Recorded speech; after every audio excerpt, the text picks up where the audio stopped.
crois qu'il faut qu'on parle. Aujourd'hui, plus qu'il y a un mois, faire l'histoire des femmes, c'est un véritable choix.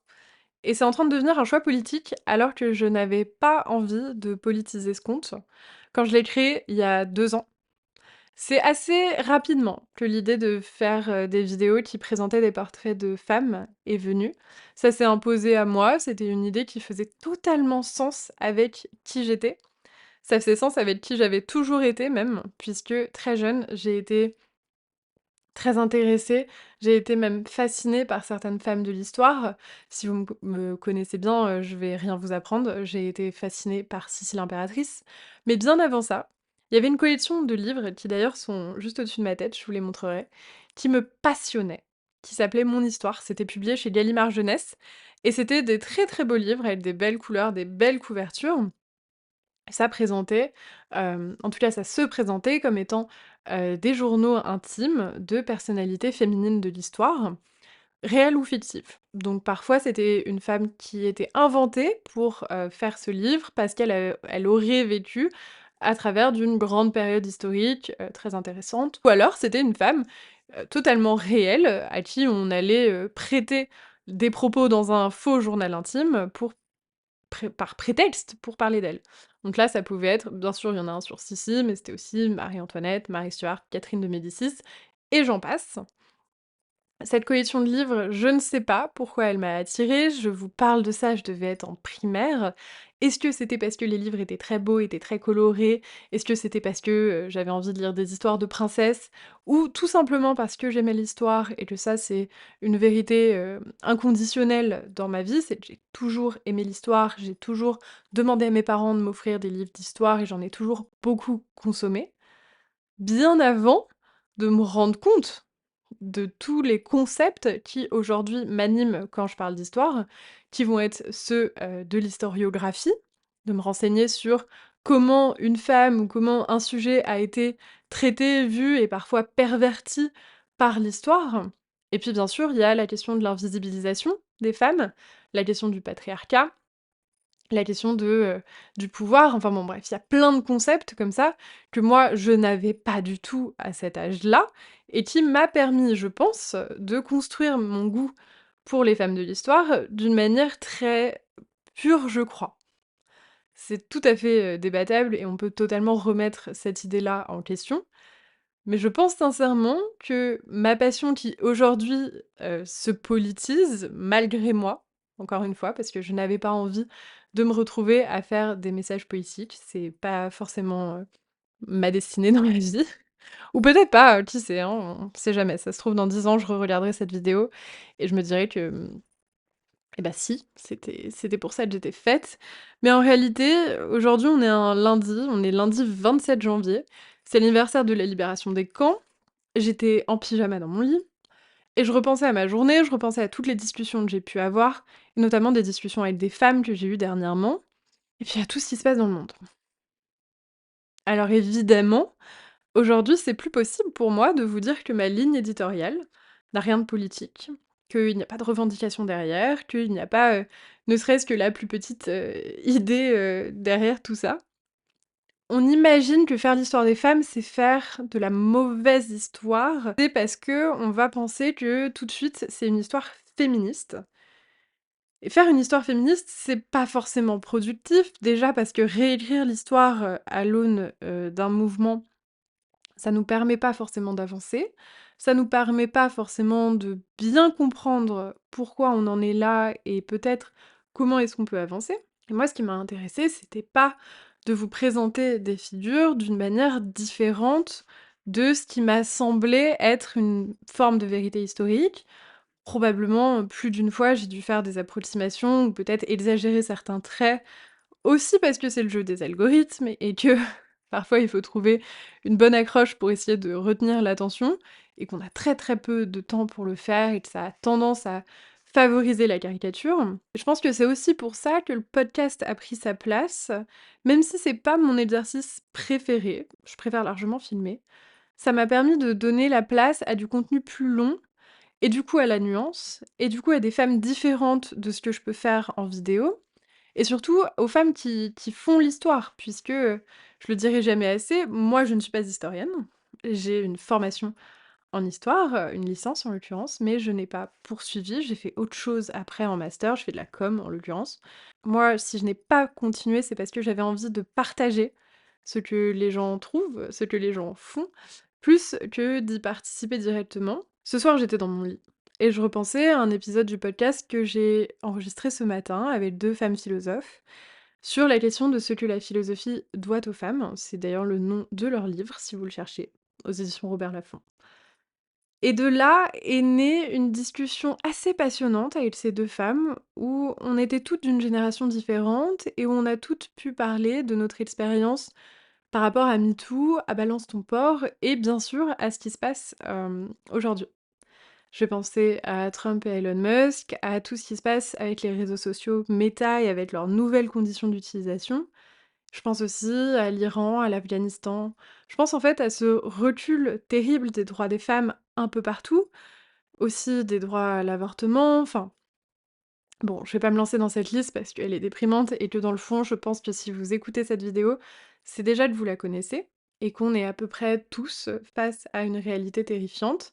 C'est que en tant que femme ou en tant que personne issue d'une minorité, on va connaître une période de plus en plus difficile, que la violence n'a jamais été autant légitimée dans le discours politique et dans le discours public. Je pense aussi que la misogynie, aujourd'hui trouve une véritable caisse de résonance. C'est la même chose pour l'homophobie et le racisme, bien sûr. Et je me suis demandé si, ce premier épisode de podcast qui s'apprête à sortir, je parle pas de celui-ci, hein, je parle de celui avec la philosophie. Il est très politique et donc ça va me changer complètement de ma ligne éditoriale. Ma ligne éditoriale qui, pour ceux qui ne le savent pas, dans mes biographies sur les réseaux sociaux, s'inscrit sous l'expression «Histoire des femmes» et sous le podcast, c'est «Les femmes de l'histoire». Encore une fois, dans une volonté de ne pas être taxée de militante, de féministe, pour plein de raisons. J'ai l'intime conviction que quand on commence à se mettre dans des petites cases, déjà ça nous définit pas forcément bien, on a tendance à pas forcément comprendre toutes les subtilités de la pensée de la personne, mais surtout on va se fermer à un public. Parce qu'il y a tout le public qui va pas être réceptif à cette petite case, même si encore une fois la petite case a plein de défauts, et qui du coup ne va pas vouloir consommer ce contenu. Et malheureusement, je suis très lucide sur le fait qu'aujourd'hui, féminisme, ça a tendance à sonner comme étant un gros mot et qu'il y a plein de gens qui ne voudraient pas s'intéresser, aux vidéos si elles étaient carrément, militantes et carrément politiques. Les réseaux sociaux sont un lieu qu'on peut aussi voir comme un lieu de partage outre les communautés et les étiquettes, et que je peux vous raconter des histoires de femmes qui vont intéresser tout le monde. Ceci étant dit, 90 de mes abonnés, si ce n'est plus, sont des femmes. Pourtant dans un contexte où, je vois très bien comment on consomme tous du contenu, on est dans nos algorithmes, on est en train de scroller et on va pas sur les profils des gens, donc quand on tombe sur une de mes vidéos, on comprend pas forcément que je fais que des portraits de femmes. Qu'il y a vraiment une volonté de ne pas faire de portraits d'hommes. Et ça, c'est absolument revendiqué chez moi. Vous ne me verrez pas faire le portrait d'un homme sur ma chaîne. Il y a plein de gens qui le font. Ils le font très bien, ils le feront mieux que moi parce qu'ils aimeront ce qu'ils font. Et je vous invite vraiment à découvrir ces chaînes, à découvrir ces créateurs de contenu histoire. Vous allez apprendre plein de choses, vous allez découvrir plein de personnes. Mais moi, je suis là pour apporter autre chose, et en l'occurrence pour apporter ce qui me plaît. Et ce qui me plaît, ce sont les femmes de l'histoire. Bref, tout ça pour dire que si on ne va pas sur mon profil et qu'on ne lit pas ma biographie, on ne voit pas cette revendication-là. Donc très naturellement, les algorithmes vont montrer mes vidéos à des femmes, et c'est des femmes qui vont y être réceptives. Et pourtant, jusqu'à présent, je n'ai pas cherché à revendiquer ou à politiser ou à appuyer n'importe quel message. Je dis jusqu'à présent, puisque j'ai eu du mal à m'imaginer rester tout à fait silencieuse depuis septembre, depuis le début du procès Mazan. J'avais essayé de tourner une vidéo, que j'imaginais peut-être plutôt en story, quoique. J'avais très envie de prendre la parole par rapport au procès Mazan, parce que je ressentais une telle colère et un tel désarroi, autant chez moi que chez certaines de mes amies, et parfois une telle indifférence de la part de certains de mes amis masculins, que j'avais besoin d'exorciser. Je l'ai pas fait, je me suis peut-être pas sentie légitime, j'ai peut-être eu trop peur des réactions qui allaient venir avec. Mais aujourd'hui, depuis un mois, depuis l'investiture de Trump, depuis plein de choses, ça devient de plus en plus compliqué de ne rien dire. Mon métier, depuis un mois, il vit énormément de péripéties. Vous le savez peut-être, moi j'ai vraiment commencé sur TikTok. Et aujourd'hui, on parle de bannir TikTok aux US.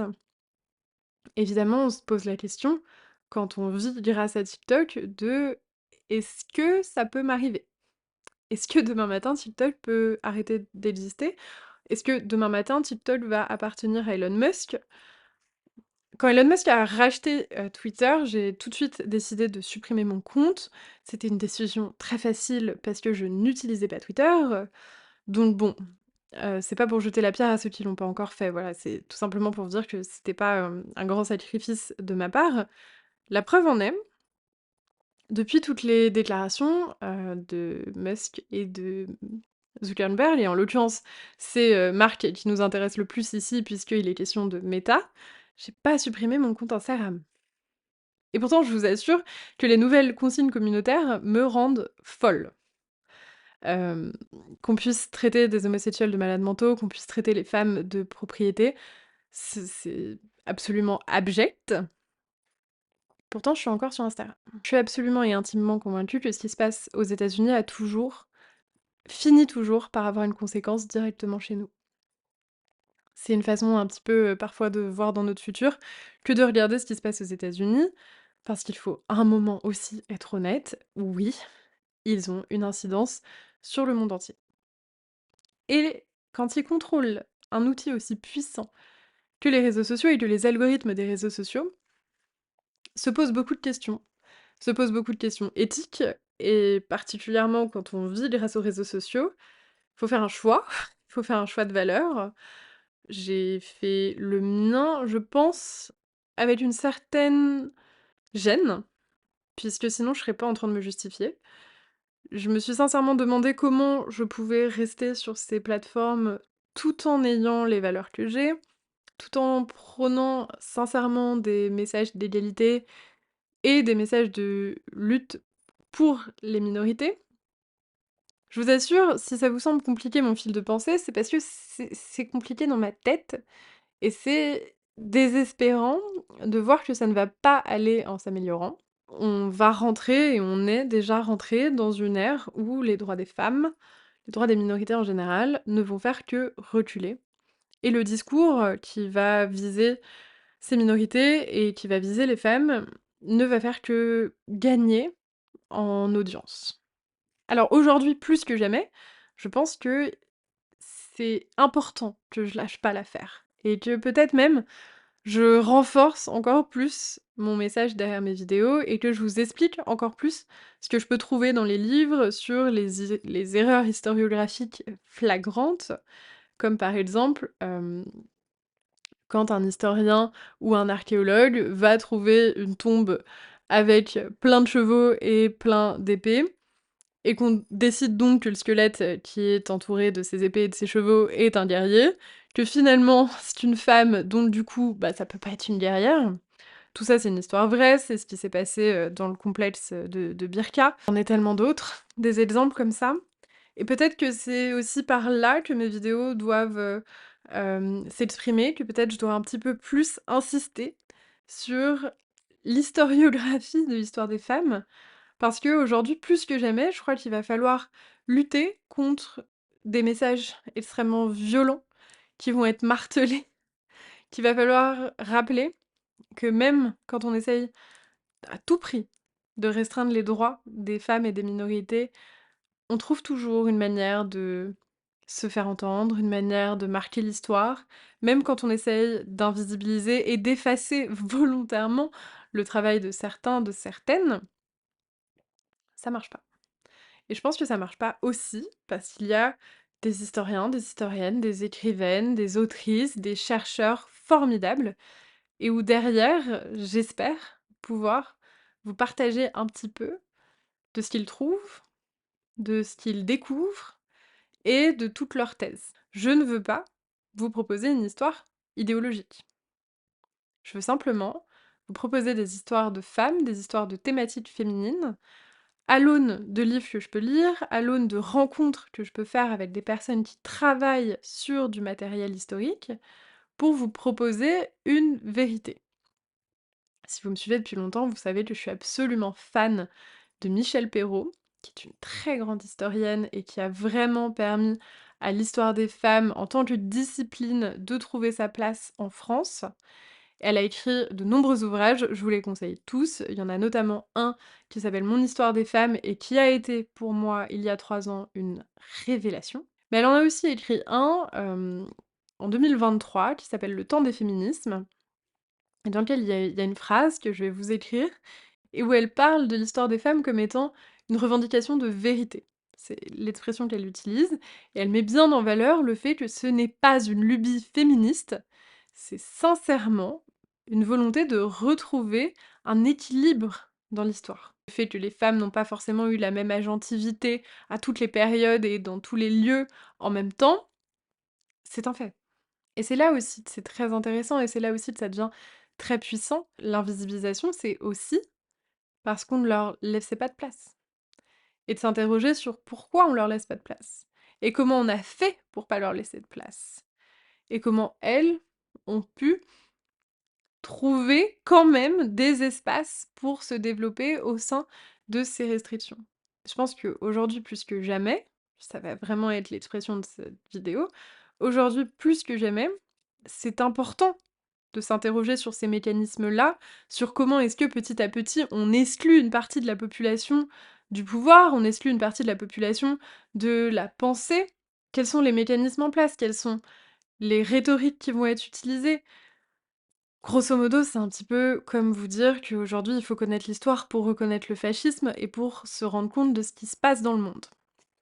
C'est peut-être du b.a.-ba pour certains d'entre vous et je suis absolument désolée si vous pensez que je brasse de l'air. Encore une fois, on est un lundi soir, j'étais en pyjama dans mon lit et j'avais besoin d'exorciser. Et voilà, et j'ai la chance d'être créatrice de contenu et de pouvoir le faire. Au-delà d'une ligne éditoriale, au-delà d'une volonté de parler de reines et de princesses, je pense que c'est le moment, plus que jamais, de vous tourner vers des femmes comme Michel Perrault et comme bien d'autres, mais de vous tourner aussi vers des femmes de notre histoire pour comprendre ce qui est en train de nous arriver et pour comprendre aussi à quel point il faut pas le prendre à la légère et à quel point à l'échelle de l'humanité, parfois on a gagné des droits qu'on a très très vite perdus. Que entre l'Antiquité et le Moyen Âge, la femme n'avait pas la même place et n'avait pas les mêmes droits. Et qu'aujourd'hui, on est vraiment à l'aube d'une révolution. Je pense que malheureusement, on est face à une réaction très violente de certains hommes qui n'ont pas envie que ce mouvement, de libération de la parole des femmes, de recherche à tout prix d'égalité et d'équité, existe. Probablement parce que, dans le fond, on leur enlève un peu leur joujou et leur possibilité de dominer. Aujourd'hui, ça vient avec un package et ce package, il a un nom, c'est le fascisme, on le voit monter. Il faut faire l'histoire des minorités, faire l'histoire des femmes, faire l'histoire du fascisme, rappeler ce qu'on a déjà vécu pour surtout, surtout ne pas revivre la même chose. C'est dur de conclure un tel sujet. Je sais pas de quoi on va se souvenir, dans 20, 30, 40, 60 ans, de l'année 2025, de la fin de l'année 2024.